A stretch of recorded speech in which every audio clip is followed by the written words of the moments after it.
नमस्कार साथियों, आप सभी का स्वागत है आपके अपने YouTube channel daily GK master पर। आज अपन पढ़ने वाले हैं 27 मई 2024 से जितने भी करंट अफेयर्स के क्वेश्चन बनते हैं उनको अपन आज डिस्कस करने वाले हैं। आपके लिए ऑल कंपटीशन एग्जाम के लिए करंट अफेयर्स के क्वेश्चन लेकर के आए हैं जो काफ़ी ज़्यादा महत्वपूर्ण साबित होने वाले हैं सभी एग्जामों के लिए। आप सभी को पता है आजकल करंट अफेयर्स के क्वेश्चन कितने इंपॉर्टेंट साबित होने वाले हैं। तो साथियों, आप लोग अपने जीवन में एक टारगेट फिक्स करो, चाहे वह 1 घंटे का ही टारगेट हो। उस 1 घंटे का टारगेट को सारा अचीवमेंट करंट अफेयर्स की क्लास में लगा दो, आपकी क्लास एक ऑटोमेटिक परफेक्ट क्लास हो जाएगी। करंट अफेयर्स का कोई भी क्वेश्चन आओ आप लोग उनको सॉल्व कर सकते हो। तो साथियों, टेलीग्राम का लिंक है जो कि डिस्क्रिप्शन में दे दिया गया है, उसको ज्वाइन कर लेना। आपको वहाँ पे PDF फाइल मिल जाएगी बिना किसी शुल्क के। तो शुरू करते हैं साथियों बिना किसी देरी से पहले क्वेश्चन से। पहला क्वेश्चन है, हाल ही में संयुक्त राष्ट्र ने किसे अंतर्राष्ट्रीय मरखोर दिवस के रूप में घोषित किया गया है? तो हाल ही में संयुक्त राष्ट्र ने अंतर्राष्ट्रीय मरखोर दिवस के रूप में घोषित किया गया है। तो ये किया गया है 24 मई को। किसको? 24 मई को घोषित किया गया है। ध्यान में रखिएगा, इंपॉर्टेंट क्वेश्चन है, एग्जाम की दृष्टि से काफी ज्यादा महत्वपूर्ण है। आगे बढ़ते हैं अगले क्वेश्चन की ओर। अगला क्वेश्चन है, हाल ही में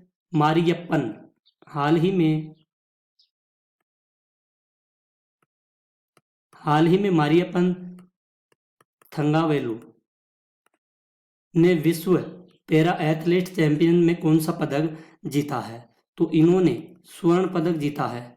किसने? मारियप्पन थंगावेलु ने विश्व पैरा एथलेटिक चैंपियनशिप में स्वर्ण पदक जीता है। इसका सी राइट आंसर हो जाएगा, जो काफ़ी ज़्यादा महत्वपूर्ण है। इस क्वेश्चन को आप लोग जरूर नोट कर लीजिए क्योंकि एग्जाम में यहाँ से क्वेश्चन पूछे जाते हैं। ऐसे ही क्वेश्चन पूछे जाएंगे जो इम्पोर्टेंट होंगे वही। अगला क्वेश्चन है, हाल ही में कौन सा देश भारत को अगली पीढ़ी के परमाणु ईंधन की आपूर्ति करेगा? यानी कि अगली पीढ़ी की परमाणु ईंधन की आपूर्ति करेगा। कौन सा देश है जो भारत को यह आपूर्ति करेगा? तो यह करेगा साथियों रूस के द्वारा। किसके द्वारा?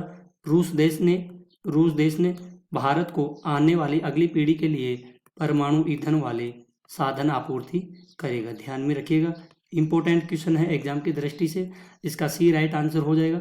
रूसी अंतरिक्ष यात्री ओलेग कोनोनेको ने 878 दिन या लगभग 2.5 साल से अधिक समय तक अंतरिक्ष में रहने के साथ ही अंतरिक्ष में सबसे अधिक समय बिताने का नया रिकॉर्ड बनाया है।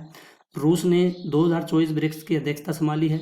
भारत ने रूस से S-400 मिसाइल स्क्वाड्रन खरीदे हैं। इंपॉर्टेंट है, नोट कर लीजिए, ध्यान में रखिएगा। अगला क्वेश्चन है, हाल ही में किस देश ने 2023-24 में रिकॉर्ड $778 बिलियन का निर्यात दर्ज किया है? तो हाल ही में साथियों, हाल ही में भारत ने 2023-24 में रिकॉर्ड $778 बिलियन का निर्यात दर्ज किया गया है। किसके द्वारा? ये भारत के द्वारा किया गया है। भारत एशिया में सबसे अधिक विदेशी फंड का आकर्षकर्ता बना है। दुनिया का दूसरा सबसे बड़ा मोबाइल उत्पादक देश भारत बना है। भारत के वैज्ञानिकों ने केले के छिलकों से इको फ्रेंड ड्रेसिंग बनाई है। भारत की पहली महिला रोबोट व्योम मित्र अंतरिक्ष में उड़ान भरेगी। हैंडले पासपोर्ट इंडेक्स 2024 में भारतीय पासपोर्ट 85 स्थान पर रहा। डेनमार्क ने भारत में हरित ईंधन गठबंधन की शुरुआत भी की है। साथ ही क्वेश्चन है ना, काफी ज्यादा महत्वपूर्ण है, आप लोग ध्यान में रखिएगा। अगले क्वेश्चन की ओर बढ़ते हैं। अगला क्वेश्चन है, हाल ही में किस कंपनी ने सोशल बोट का अधिग्रहण किया है? तो सोशल बोट का अधिग्रहण किया गया है और किस कंपनी के द्वारा किया गया है? यह नॉइस कंपनी के द्वारा किया गया है। ध्यान में रखिएगा, इसका साथियों बी राइट आंसर हो जाएगा, जो काफी ज्यादा महत्वपूर्ण है। अगले क्वेश्चन को देखते हैं, हाल ही में विश्व की सबसे ऊंची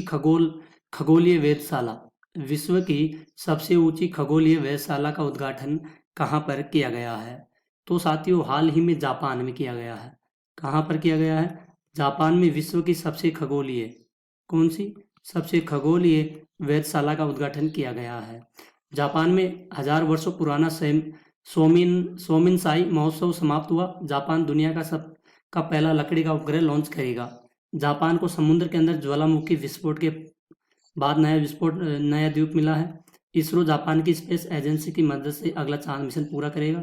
जापान के याकाहोमा में डांसिंग पिकाचू कार्यक्रम आयोजन किया गया है। ध्यान में रखिएगा, काफ़ी ज़्यादा महत्वपूर्ण साबित होने वाली है आज की करंट अफेयर्स, जो आपके आने वाली एग्जामों में काफ़ी ज़्यादा हेल्पफुल होगी। हाल ही में किस देश की लेखिका जेनी अर्पेनबेक जो 2024 में अंतर्राष्ट्रीय बुकर पुरस्कार जीती है, ठीक है, ये कौन से देश की है? तो कौन से देश की है ये हो जाएगी साथियों, जर्मनी देश की रहने वाली है साथियों। कहाँ की रहने वाली है? ये जर्मनी देश की रहने वाली है। कौन रहने वाली है? जेनी अर्पेनबेक, जिन्होंने अंतर्राष्ट्रीय बुकर पुरस्कार जीता है। इसका ए राइट आंसर हो जाएगा। इंडिया टुडे की एआई एंकर सना ने वैश्विक मीडिया पुरस्कार जीता है। नोवाक जोकोविच को Laureus world sportsman of the year 2024 का अवार्ड दिया गया है। केरल की जीना जस्टिस को कैम्ब्रिज शिक्षक पुरस्कार के लिए नामित किया गया है।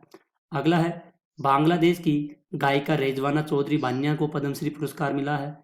और किस मानवतावादी सम्मान 2021 से रतन टाटा को सम्मानित किया गया है। सारे के सारे इंपॉर्टेंट पॉइंट है। इन पॉइंटों को आप लोग साथियों नोट भी कर लीजिए, क्योंकि इन पॉइंटों से क्वेश्चन बनते हैं और यहाँ से आपको क्वेश्चन पूछे जाते हैं। अगले क्वेश्चन को देखते हैं। हाल ही में किस राज्य की ई रिक्शा चालक आरती को यूके में कौन सी ई रिक्शा चालक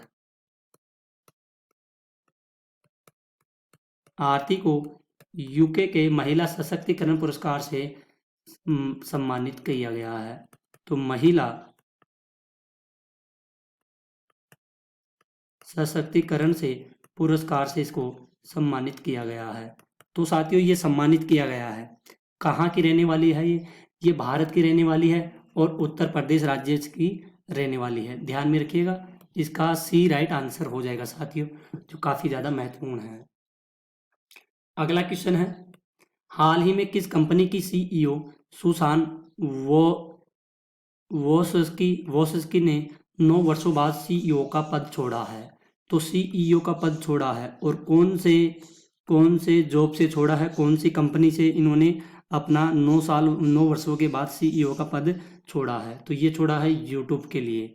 इसका बी राइट आंसर हो जाएगा। इसका नाम है सुसान वोसस्की, जो 9 वर्षों बाद सीईओ का पद छोड़ा है यूट्यूब से।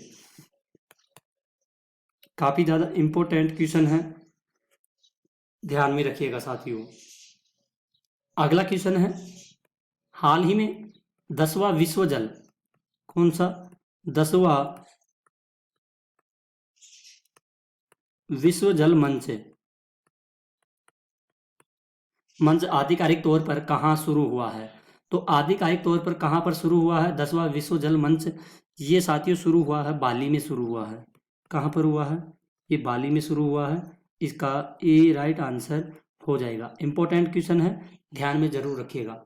अगर साथियों आपको अपने डीके सर की वीडियो क्वालिटी कंटेंट पसंद आई है तो प्लीज़ साथियों आप लोग चैनल को सब्सक्राइब कीजिएगा और बेल आइकन को ऑन जरूर कर दीजिएगा, क्योंकि डेली करंट अफेयर्स है जो काफ़ी ज़्यादा महत्वपूर्ण साबित होती है आपके सभी एग्जामों के लिए। अगला क्वेश्चन है, हाल ही में किसने मद्रास हाईकोर्ट में, कहाँ पर मद्रास हाईकोर्ट के कार्यवाहक मुख्य न्यायाधीश के रूप में शपथ किसने ली है?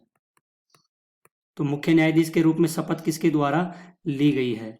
ये ली गई है साथियों आर महादेवन के रूप में। आर महादेवन ने मद्रास के हाई कोर्ट के कार्यवाहक मुख्य न्यायाधीश के रूप में शपथ ली है। इसका साथियों ए राइट आंसर हो जाएगा, जो काफी ज्यादा महत्वपूर्ण है। अगले क्वेश्चन को देखते हैं।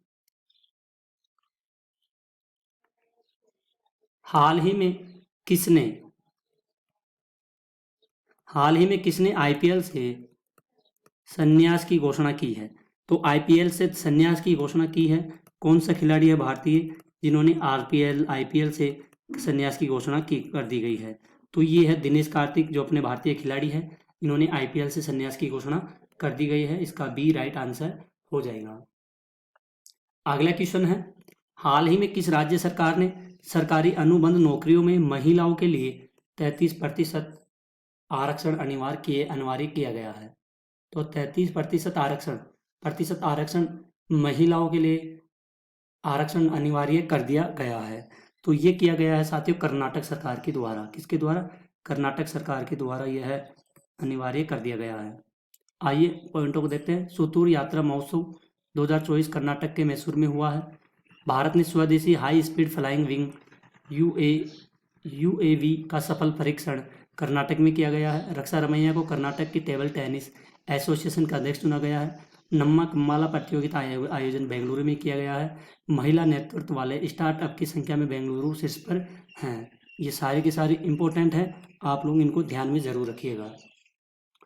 अगला क्वेश्चन है, हाल ही में किसे ICC men's T20 world cup का ब्रांड एम्बेसडर किसे नियुक्त किया गया है? तो ब्रांड एम्बेसडर किसे नियुक्त किया गया है? तो साथियों हाल ही में ICC men's T20 world cup का ब्रांड एम्बेसडर ये साथियों नियुक्त किया गया है। शाहिद अफरीदी को नियुक्त किया गया है। ध्यान में रखिएगा, ब्रांड एम्बेसडर आईसीसी मेंस का, इसका सी राइट आंसर हो जाएगा। शाहिद अफरीदी है। जो ये खिलाड़ी हैं साथियों, शाहिद अफरीदी ये पाकिस्तान के खिलाड़ी हैं, शाहिद अफरीदी। ठीक है, ध्यान में रखिएगा। अगला और लास्ट क्वेश्चन है साथियों, ध्यान में रखिएगा। हाल ही में किसे पीरे एंजिनिक्स ट्रिब्यूट मिला है? तो पीरे एंजिनिक्स ट्रिब्यूट ये हाल ही में साथियों किसे मिला है? ये संतोष सिवन को मिला है। किसे? संतोष सिवन को। संतोष सिवन को मिला है, इसका बी राइट आंसर हो जाएगा। संजीव जैन विप्रो के नए सीईओ बने हैं। ईदा शिक्षा नोंगरोंग मेघालय की पहली महिला पुलिस महानिदेशक बनी है। एन चंद्रशेखरन को टाटा इलेक्ट्रॉनिक्स का अध्यक्ष नियुक्त किया गया। ओकार साल्वी को मुंबई क्रिकेट टीम का मुख्य कोच नियुक्त किया गया है।